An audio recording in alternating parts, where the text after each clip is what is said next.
Genesis chapter 1, verse 14. And God said, Let there be lights in the firmament of the heaven, in the upper part of it, commonly called the starry heaven. Some writers, both Jews and Christian, and even modern astronomers, understand this only of the appearance of them and not of the formation of them. They suppose they were made on the first day, but did not appear or shine out so clearly and visibly as now on the fourth day. But it seems rather that the body of fire and light produced on the first day was now distributed and formed into several luminous bodies of sun, moon, and stars. For these were from light. Lights produced from that light are made out of it, or were instruments of communicating and letting down that light upon the earth, which was collected and put together in them, especially in the sun. And the uses of them were to divide the day from the night, which is the peculiar use of the sun, which by its appearance and continuance makes the day, and by withdrawing itself or not appearing for a certain time makes the night, as the light by its circular motion did for the first 3 days, or the diurnal motion of the earth on its axis then and now. And let them be for signs and for reasons, seasons, and for days and years, for signs of good and bad weather, for the times of ploughing, sowing, reaping, and for the seasons of summer and winter, spring and autumn, for days by a circular motion for the space of 24 hours, and for years by annual motion for the space of 365 days and odd hours.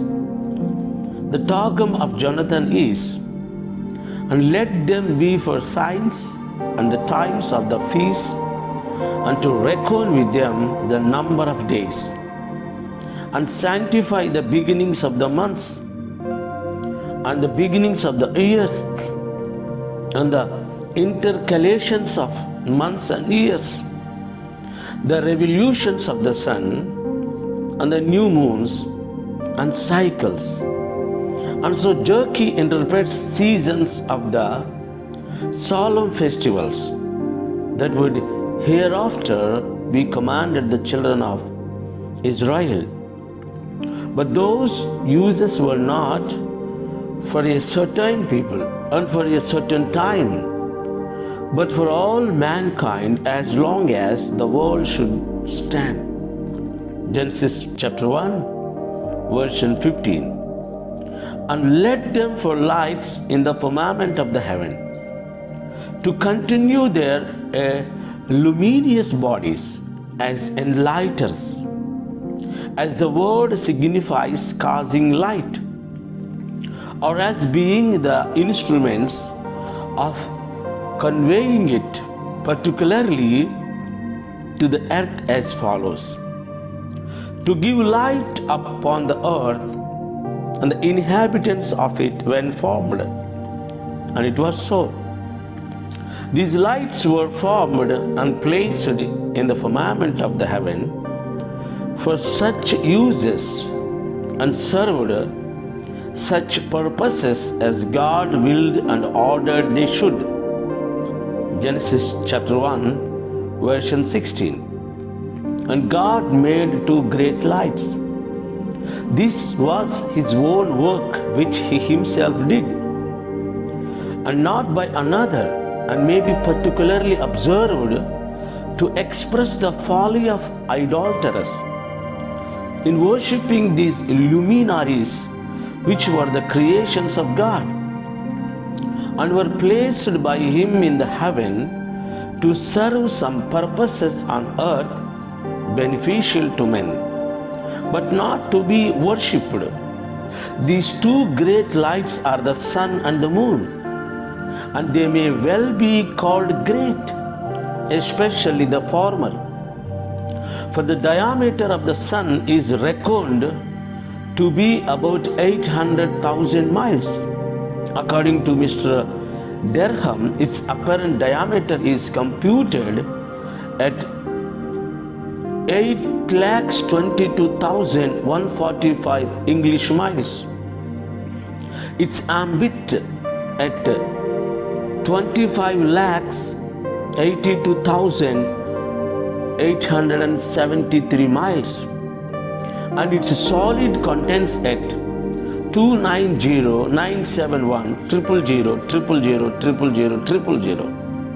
The lowest account makes the sun as 100,000 times bigger than the earth.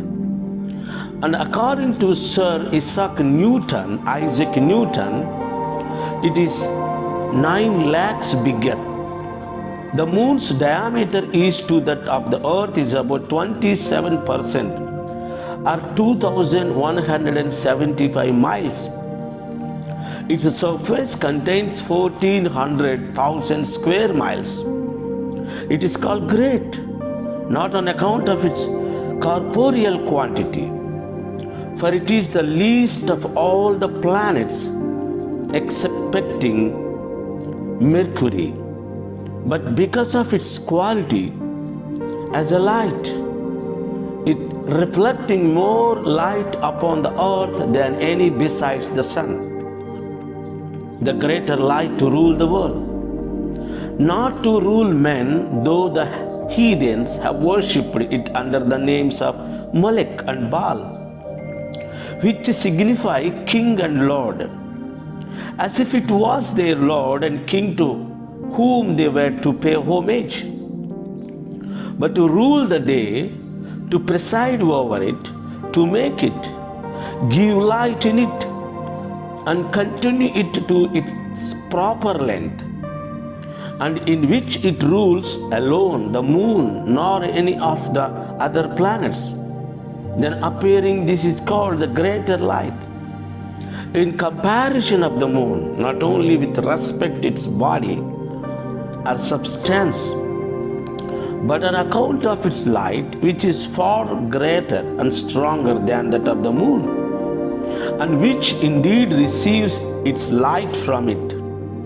The moon being, as is generally said, an opaque body, and lesser light to rule the night, to give light then, though in a fainter, dimmer way, by reflecting it from the sun, and it rules alone, the sun being absent from the earth, and is of great use to travelers and sailors.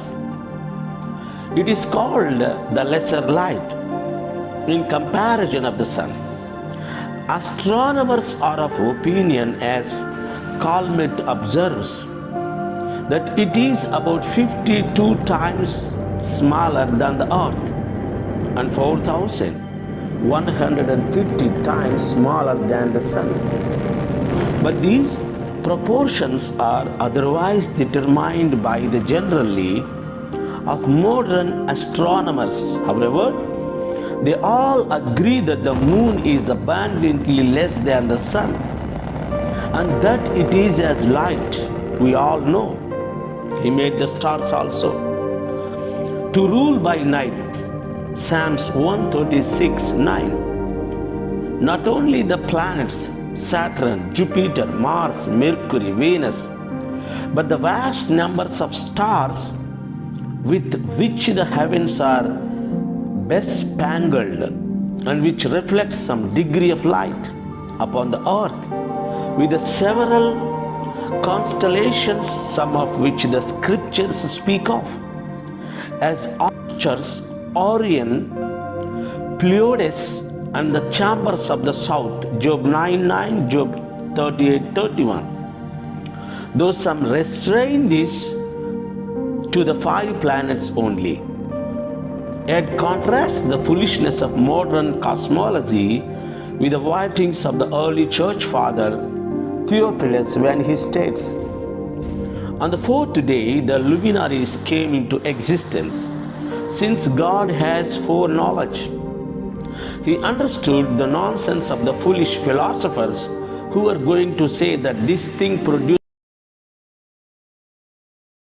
on earth came from the stars, so that they might set God aside, in order, therefore, that the truth might be demonstrated. Planets and seeds came into existence before stars. For what comes into existence later cannot cause what is prior to it.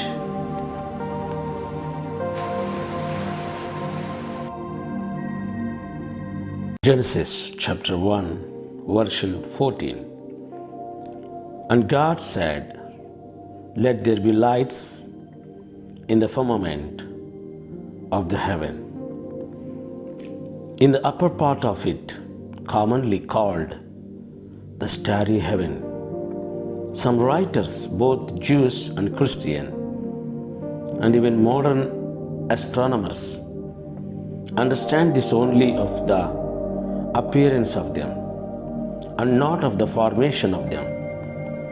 They suppose they were made on the first day, but did not appear or shine out so clearly and visibly as now on the 4th day. But it seems rather that the body of fire and light produced on the first day was now distributed and formed into several luminous bodies of sun, moon, and stars. For these were from light. Lights produced from that light are made out of it, or were instruments of communicating and letting down that light upon the earth, which was collected and put together in them, especially in the sun. And the uses of them were to divide the day from the night, which is the peculiar use of the sun, which by its appearance and continuance makes the day,